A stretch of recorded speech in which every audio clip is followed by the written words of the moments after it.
Hi everybody and welcome.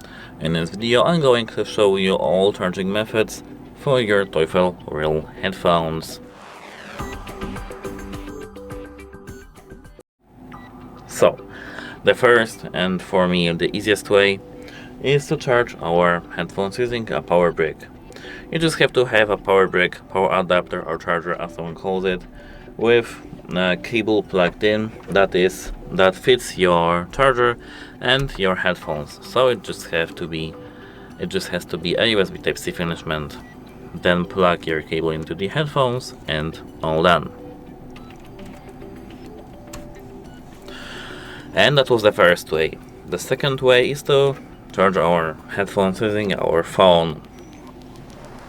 So, the first step is to prepare ourselves a cable which fits to our headphones and our phone.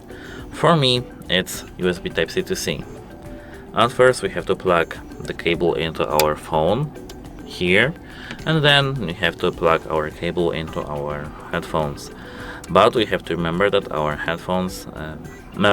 phone has to support the reverse charging, which is almost everywhere now.